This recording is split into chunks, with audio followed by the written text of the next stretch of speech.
बस्ती के विकास खंड साहूघाट के ग्राम पंचायत ओड़वारा की महिला प्रधान ज्योति देवी ने अपने ही पति पर गंभीर आरोप लगाए हैं। आरोप है कि उनके पति ने फर्जी हस्ताक्षर कर सरकारी धन का अनुचित लाभ लिया है और दहेज के लिए उनके साथ मारपीट भी की गई है। महिला प्रधान ने बताया कि चुनाव जीतने के बाद से ही उनका फर्जी हस्ताक्षर कर सरकारी धन का लगातार दुरुपयोग कर रहा है। वहीं मामले का संज्ञान लेते हुए पुलिस ने आरोपी पति समेत 5 ससुराल वालों के खिलाफ मुकदमा दर्ज कर लिया है। मेरा शादी 2014 में हुआ, पूरे रीति रिवाज, हिंदू रीति रिवाज के साथ। तो अब मेरा विदाई हुआ, मैं ससुराल गई। कुछ दिनों के बाद मेरे ससुराल वालों का रवैया बदल गया मेरे खिलाफ। वो लोग दान दहेज के लिए मुझको परेशान करने लगे और उसके बाद वो लोग पैसे वगैरह मांगने के लिए मुझको प्रेशर डालने लगे। जब मैंने मना कर दिया कि मेरे पिताजी के पास इतना औकात नहीं है, तो वो लोग मुझको मारने पीटने लगे और जान से मारने की धमकी देने लगे। कैसे भी करके मैं अपना जीवन यापन कर रही थी। कुछ दिन के बाद उन लोगों ने मुझे प्रधान पद का चुनाव लड़ने के लिए कहा, मैं जिसमें चुनाव लड़ी और जीती भी।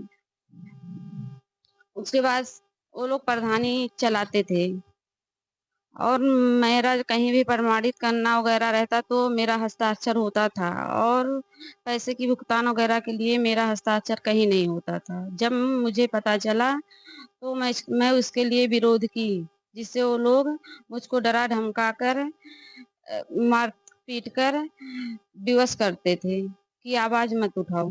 साहूघाट विकास खंड के ओड़वारा ग्राम पंचायत की महिला प्रधान ज्योति देवी के द्वारा गौर थाने में मुकदमा दर्ज कराया गया है, जिसमें उनका आरोप है कि उनका फर्जी हस्ताक्षर कर सरकारी धन का अनुचित लाभ उठाया जा रहा था।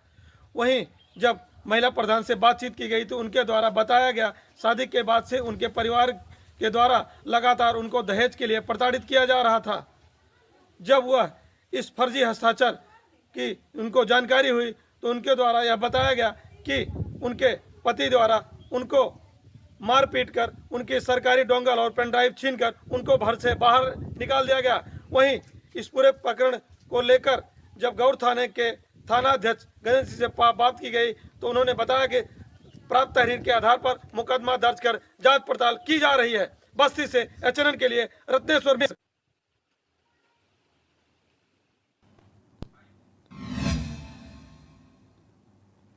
इस खबर पर ज्यादा जानकारी के साथ सीधे जुड़ेंगे संवाददाता रत्नेश्वर मिश्र से। रत्नेश्वर, जिस तरह की खबरें सामने आई है, एक महिला प्रधान ने अपने ही ससुराल वालों पर, अपने ही पति पर फर्जी हस्ताक्षर कर पैसों का गबन करने का आरोप लगाया है। पुलिस ने मुकदमा तो दर्ज कर लिया है, आगे क्या कार्रवाई करती पुलिस दिख रही है?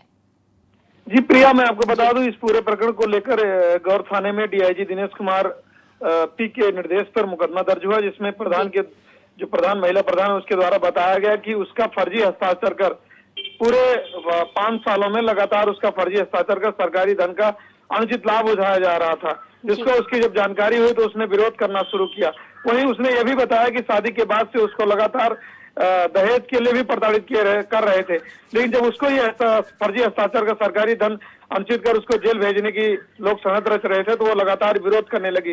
विरोध करने के बाद उसको उसके परिवार वालों ने, उसके पति ने घर से मारकर बाहर भगा दिया और उसका जो सरकारी डोंगल है, पेन ड्राइव है, छीन लिया है। अभी फिलहाल वह गौर थाना क्षेत्र अपने मायके में रह रही है, जो मुकदमा गंभीर धाराओं में दर्ज हो चुका है। जी रत्नेश्वर, जिस तरीके से मुकदमा तो दर्ज हो चुका है, तो अब पुलिस क्या कुछ कार्रवाई उसके ससुराल वालों पर कर रही है? जो प्रधान है, महिला प्रधान है, उनके ससुराल वालों पर करती हुई नजर आ रही है?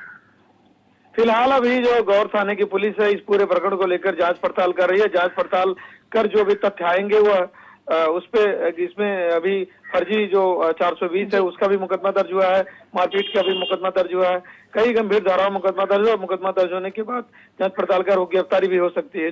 जी बिल्कुल रत्नेश्वर, देखना होगा कि मामले में क्या कुछ देखने को मिलता है और किसकी किसकी गिरफ्तारी होती है। धन्यवाद हमारे साथ जानकारी साझा करने के लिए।